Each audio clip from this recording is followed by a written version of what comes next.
Telugu Desam party గురించి మొదటిసారిగా స్పందించారట junior NTR అయితే ఇప్పుడు బహిరంగ సభ గురించి చెప్తూ త్వరలోనే తెలుగుదేశం పార్టీ జనసేన బహిరంగ సభలో తాను పార్టిసిపేట్ చేయబోతున్నట్టుగా అయితే తెలియజేశారు. తెలుగుదేశం పార్టీ బహిరంగ సభలో అయితే పాల్గొంటానని చెప్పినట్టుగా అయితే సమాచారం. ప్రస్తుతం ఈ విషయాలైతే సోషల్ మీడియాలో సైతం ఎంతో వైరల్గా మారుతోంది. తెలుగుదేశం పార్టీ బహిరంగ సభలో నేను వస్తానని మరి జూనియర్ ఎన్టీఆర్కి చెప్పినట్టుగా అయితే సమాచారం. అంతేకాదు జూనియర్ ఎన్టీఆర్ ఈ తెలుగుదేశం పార్టీకి సంబంధించి మంచి బహిరంగ సభలో అయితే పాల్గొనగా అందరూ అయితే ఎంతగానో ఆనందం వ్యక్తం చేస్తున్నట్టుగా అయితే తెలుస్తోంది. ప్రస్తుతం ఈ విషయం సోషల్ మీడియాలో సైతం ఎంతో వైరల్ అవుతోంది.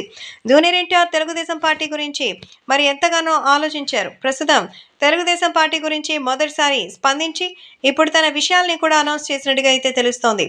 తెలుగుదేశం పార్టీ గురించి ఫస్ట్ టైం చెప్తూ జూనియర్ ఎన్టీఆర్ తెలుగుదేశం పార్టీ గెలవడం అనేది పక్కా అని, తెలుగుదేశం పార్టీపై అందరికీ మంచి ఒపీనియన్ ఉందంటూ చెప్తున్నారు. కాబట్టి ఇప్పుడు ఈ విషయాలు కూడా ఎంతగానో వైరల్ అవుతోంది. అలాగే అభిమానులు కూడా వీటి గురించి తెలుసుకొని ఎంతగానో ఆశ్చర్యపోతున్నారు. కాబట్టి సోషల్ మీడియాలో సైతం ఈ విషయం సెన్సేషన్గా మారుతోంది. ఏది ఏమైనా అభిమానులు కూడా తీసి వాటికి సంబంధించిన విషయాలు అయితే తెలియజేస్తున్నట్టుగా అయితే సమాచారం. కాబట్టి సోషల్ మీడియాలో సైతం రకరకాల విషయాలు అయితే ఎంతో సెన్సేషన్గా మారుతోంది.